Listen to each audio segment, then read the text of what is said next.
సిద్దిపేటలో ఓడిపోతారనే భయంతో హరీష్ రావు తన ఫోన్ ట్యాప్ చేశారని కాంగ్రెస్ నేత చక్రధర్ గౌడ్ ఆరోపించారు. ఫోన్ ట్యాపింగ్ పై గతంలో మాజీ మంత్రి హరీష్ రావుపై చక్రధర్ గౌడ్ ఫిర్యాదు చేశారు. తన ఫోన్ ట్యాపింగ్ అయినట్లు అలర్ట్ మెసేజ్ వచ్చిందని, హరీష్ రావే తన ఫోన్ ట్యాప్ చేయించినట్లు ఫిర్యాదులో పేర్కొన్నారు. చక్రధర్ గౌడ్ ఫిర్యాదుపై గతంలో 2 సార్లు జూబ్లీహిల్స్ పోలీసుల ముందు ఆయన విచారణకు హాజరయ్యారు. కేసులో ఇవాళ మరోసారి విచారణకు హాజరై తన వద్దనున్న ఆధారాలను పోలీసులకు ఇచ్చినట్లు చక్రధర్ గౌడ్ తెలిపారు. నాకు భుజంగరావుకి, ప్రభాకర్ రావుకి, వీళ్ళకి నాకు ఎలాంటి సంబంధం లేదు. నేను సిద్దిపేట కాంగ్రెస్ నాయకుడిని. గతంలో అక్కడి నుంచి ఎమ్మెల్యేగా పోటీ చేశాను.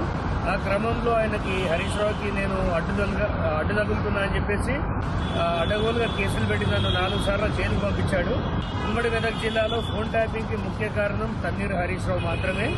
ఆయనను ప్రతి విషయంలో రంగనాయక సాగర్ స్కామ్లో కానీ దేంట్లో కానీ అడ్డుపడుతున్నా అని చెప్పేసి ఆయన నా ఫోను, నా కుటుంబ సభ్యుల ఫోన్ ట్యాప్ చేయడం, అకారణంగా అడ్డమైన కేసుల్లో మమ్మల్ని ఇరికేయడం జరిగింది.